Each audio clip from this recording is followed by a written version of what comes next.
Untuk mengetahui kabar terkini tentang kondisi pengungsi dan bantuan serta pencarian dan evakuasi korban, sudah terhubung dengan rekan Chairon Syah dan AKBP Doni Hermawan Kapolres Cianjur. Kita terlebih dahulu ke Chairon Syah. Selamat pagi Chairon Syah, bagaimana untuk kondisi para pengungsi terkini di sana? Ya, Yohana dan pemirsa, untuk pengungsi ini adalah hari terakhir tanggap darurat bencana. Untuk pengungsi untuk di wilayah Cianjur Kota yang memang rumahnya tidak begitu terdampak, hari ini sejak kemarin sudah mulai mengamasi barang-barang dari tenda pengungsian untuk kembali ke rumahnya masing-masing. Dan ada sebagian juga yang masih bertahan karena memang rumah mereka terdampak dan mengakibatkan rusak berat. Namun itu juga namun tidak terjadi di Kecamatan Cugenang yang memang menjadi pusat titik gempa, yaitu di Desa Cibulakan, Desa Telaga, Desa Mangopel dan lainnya, bahwa masih tetap bertahan di tenda pengungsian karena kondisi rumah mereka memang di wilayah tersebut rusak berat hampir sekitar 90%.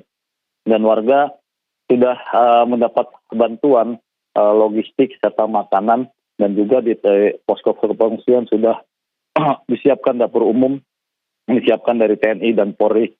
Namun warga mengatakan bahwa masih kekurangan pakaian, baik pakaian dewasa dan anak-anak.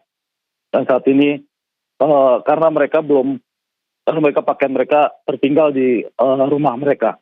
Yohana. Ya, Chairon Syah, berarti untuk data total pengungsi hingga saat ini berapa? Apakah sudah mulai berkurang cukup signifikan mengingat Anda sempat katakan tadi sudah ada beberapa dari mereka yang pindah ke rumah tetangga ataupun rumah keluarganya?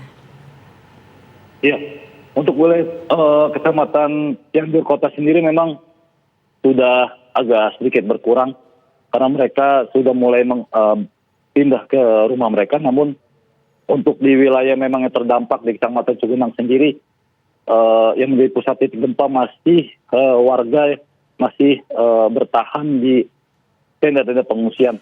Seperti kemarin saya berkunjung melihat posko pengungsian di Desa Cibulakan, Kampung Garogol, dan kemudian Kampung Kabandungan, Desa Talaga. Mereka masih berdiam di dalam tenda dengan kondisi satu tenda diisi sekitar 5 sampai 6 kakak atau sekitar 25 jiwa. Di sana juga ada beberapa titik pengungsian yang sudah tersebar.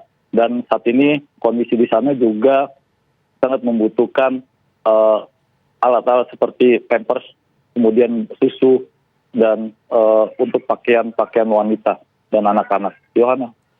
Ya, ini apakah berarti bantuan masih belum tercukupi juga hingga saat ini, mungkin jika dikatakan sudah hampir lebih dari sepekan ya? Ya. Untuk bantuan sendiri dari pihak BNPB, kemudian Pemda, TNI dan Polri hingga saat ini terus melakukan upaya penyisiran, memberikan bantuan ke wilayah-wilayah memang sulit dijangkau. Sejak hari kedua sampai kemarin ini masih terus melakukan pendistribusian dengan menggunakan motor berkeliling, kemudian memberikan bantuan logistik yang diperlukan. Namun memang sejumlah warga lebih memilih untuk mendirikan tenda pengungsian mandiri yang terkadang ini juga sulit dijangkau oleh petugas untuk memberikan logistik. Yohina. Sejauh ini bagaimana dengan kondisi kesehatan para pengungsi di sana?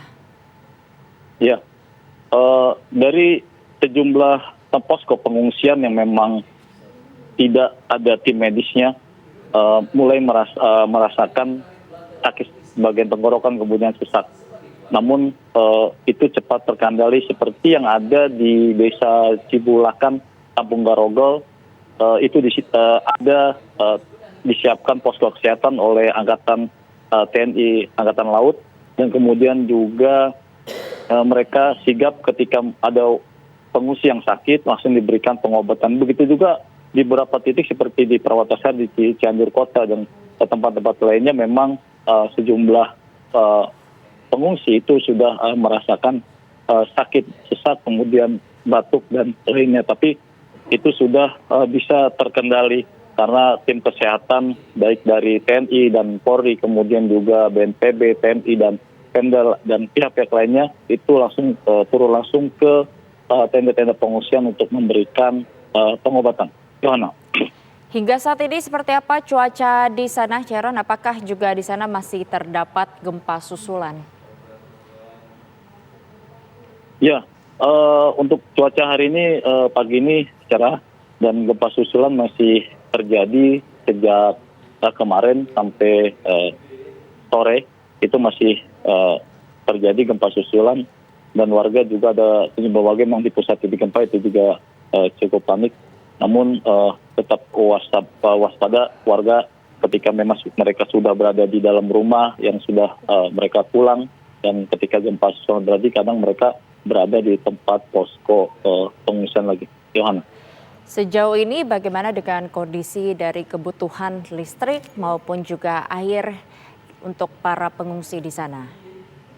Ya, kemarin PMI Parlemen Indonesia itu memberangkatkan 17 truk air bersih ke tempat-tempat yang memang posko pengungsian yang sulit dijangkau dan sulit ya mendapatkan air bersih. Dan kemudian juga PMI dan kemudian pihak-pihak lainnya juga mendirikan toilet-toilet darurat. Namun ini memang tidak merata karena memang difokuskan kepada satu titik posko pengungsian yang memang jumlah pengungsinya itu banyak, lebih dari 300 bahkan 500. Dan warga yang memang mendirikan posko pengungsian mandiri ini merasa kesulitan ketika mereka untuk MCK. Tapi di wilayah tersebut masih ada air di sekitar musala-musala mereka atau di rumah-rumah mereka yang ada sebagian rumah yang mereka tidak terdampak dan mereka bisa MCK di situ. Apakah ini artinya mereka Gimana? masih membutuhkan mungkin toilet portable di sana atau seperti apakah ada kebutuhan lainnya yang dibutuhkan bagi pengungsi di sana? Ya, selain kebutuhan toilet darurat, kemudian juga kebutuhan yang paling dominan adalah yang saya kemarin mendatangi tempat posko pengungsian itu mereka mengeluhkan mereka sangat membutuhkan baju. Pakaian dewasa, laki-laki maupun perempuan, kemudian anak-anak. Karena mereka sudah dari hari pertama sampai sekarang ini ada yang bajunya masih belum diganti.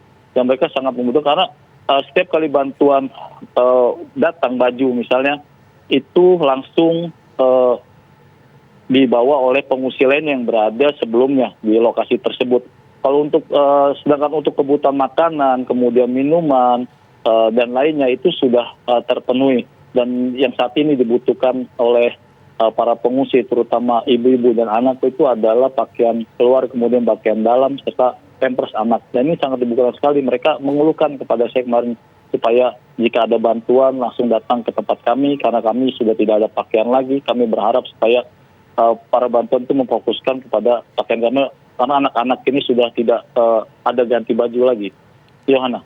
Baik, terima kasih Sharon Syah atas laporan Anda. Tentu kita harapkan bantuan khususnya seperti pakaian, pampers, dan kebutuhan wanita ini juga dapat segera tersalurkan di sana. Dan kita nanti juga akan menanyakan langsung kepada Bapak AKBP Doni Hermawan terkait proses pencarian dan evakuasi korban sesaat lagi usai jeda.